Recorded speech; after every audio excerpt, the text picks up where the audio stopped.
Samir and I both came from Singapore. Before Singapore, we came from Redmond, Washington. Redmond is our campus in Redmond in 1998. The biggest software development community in the United States. Things like exporting games in Xbox. Oh. GTA. My brother says yeah. Yeah, well, not much though, but yeah, GTA and some of NFS. My son is very much into racing games. So Need for Speed, Burnout. So in Redmond, you can get a bachelor degree in game development, studying human behavior, those type of things. You guys are not as lucky. I finished high school in 1982. And it was a 5-year program, and I only found out what mechanical engineering was not after 4 years. So I would be assigned to modify the jets. We got 85%, 90% reason. Let me ask the same question. How many of you want to work in the game industry? Really? That's really the message I personally want to bring to you today. And I would let Samir share with you about what he does as a CTO at DigiPen. Digital portable Nintendo devices. They used to be called Game and Watch because they also had a watch. Since I was fascinated by video games. I was 16 years old. I had my mindset about becoming a video game developer.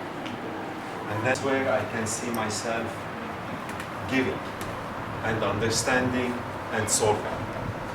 Simulation in general. Simulation ranged from fine arts to computer engineering. Things through music, through design, both from the artistic and the scientific perspective. Real-time, interactive simulation. So it's real-time. Interactive, it interacts with us. Decide to move a character and then to rotate.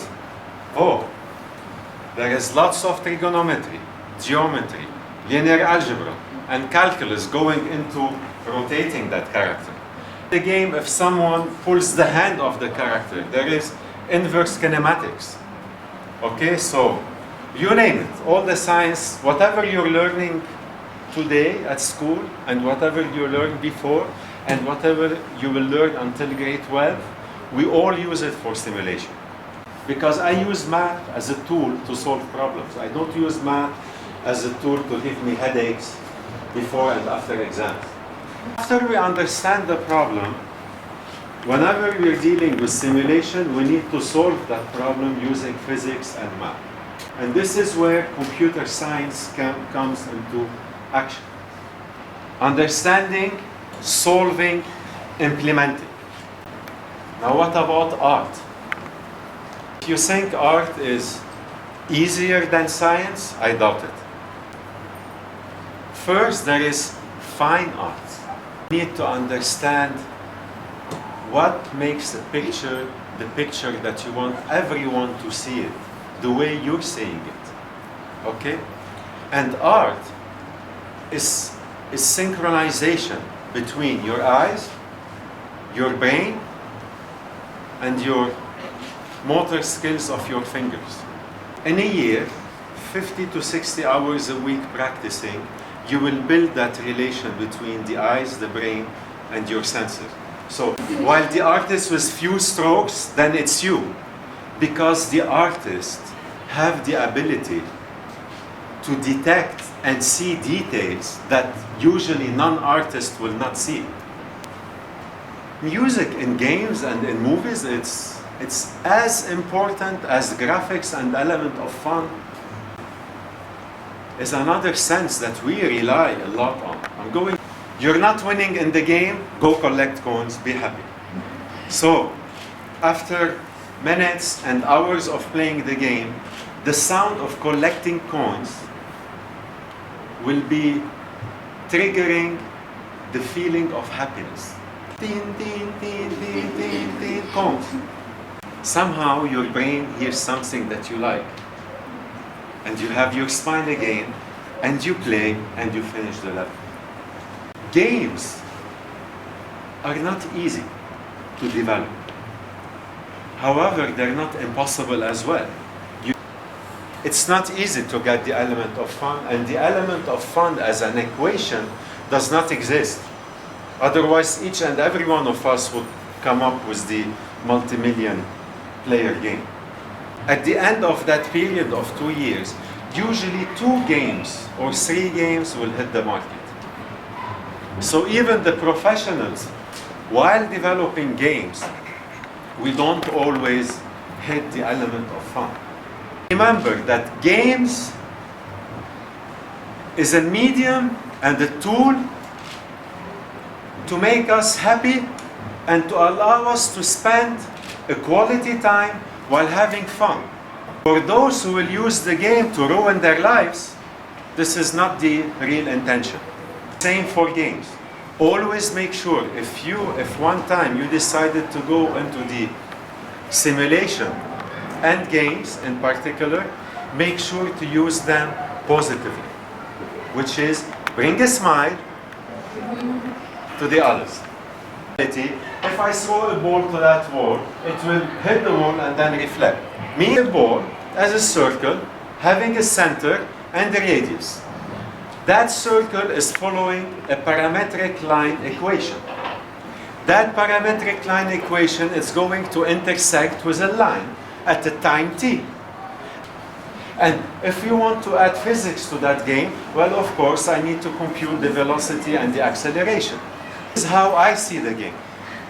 And believe me, when I first started into game development, I went back to my school. I went to the same school since kindergarten to grade 12.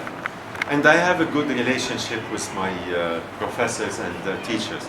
I went back to that school.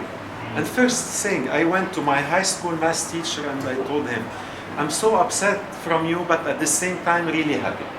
You taught me very well, but you never told me everything I learned at school I can implement it in a game. Were you able to learn something out of that animation after 2 minutes? If yes, then the animation is successful. Advice: follow your passion. For you to be well versed in whatever topic you choose later on, you need to understand it to its tiniest details. Remember these questions. Whatever you decide to do, keep asking yourself questions about it. The moment you reach a point where you don't have an answer to that question, it means that you need to go deeper. Then you will become an expert.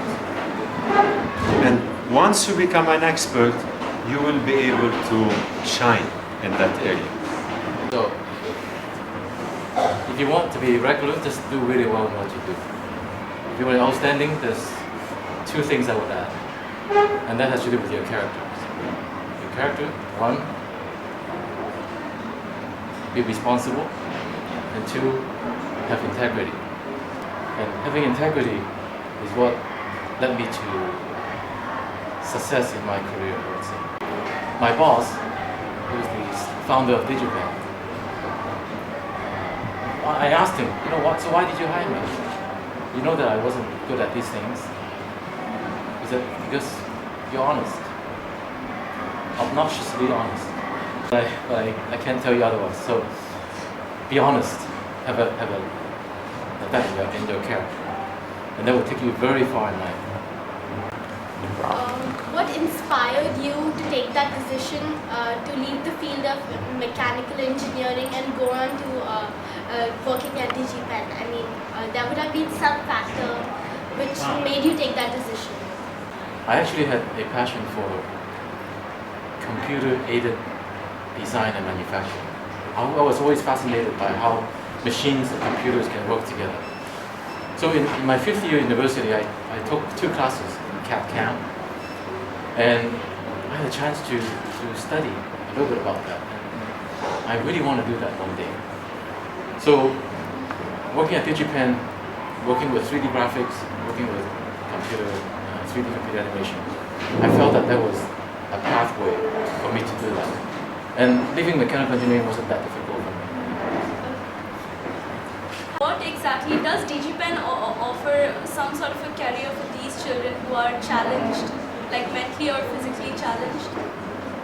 Mentally and so far we've had students who are near legally blind, there's students who are deaf, could not hear, or students who could not walk, sit on a wheelchair. There was also a student who had trouble in speech. But the nice thing about this career is that it's creativity. It's an expression of your creativity. So anything that you can imagine, anything that you can express using a computer, you can do. As much as possible, we look at the students' abilities to put them into the programs that they can benefit from. DigiPen is not for all types of students. Yes. So what are the skills to what kind of students do you all cater to? What would be the necessity of a student who would enroll in DigiPen? I think one most important thing is that you have to be passionate about the area you want to come into. Because it's unlike another university where you go in for a general year and then you decide what you want to do. So in a typical 4-year degree program, you will take general courses for 2 years, and then you specialize in the last 2. But at DigiPen, you decide on day 1, and you have 4 years of concentrated studies, focused studies. And that's why our graduates are so good, because they get 4 years of focused studies versus others who have only 2. From the science portion, you need to know very well your math and physics. So my advice is don't go into computers, whether it's programming or art. Just make sure that in a place where you're supposed to develop your general education, develop it very well. And leave the specialization for us. So we try always to keep the level of difficulty within a balance, that your challenge, you want to do it, you're about to do it, with a bit more effort, play the level again, you will be able to finish successfully the level. Beside the learning curve and the suspension of disbelief, there is the instant gratification, allowing you to spend a quality fun time. As much as we can, we try to have some educational aspects in the game. For example, it teaches you about linear algebra, about equations. It teaches you about business. 2 objectives, really. So basically, we want to take students from kindergarten and teach them to grade 12. So they graduate from high school. And the aim of it is not to feed them directly to DigiPen and that's it. The aim is to produce graduates that can discover what they are passionate for and have the abilities to pursue that education or that career. But using the same methodology, applied learning. We want students to learn things that they can see applied in the real world. Today we offer bachelor degrees and master's degree. We just submitted an application to offer a PhD degree about 2 months ago. So if all goes well, by September 2014, we'll be offering a PhD degree. Merit-based scholarships and also need-based scholarships.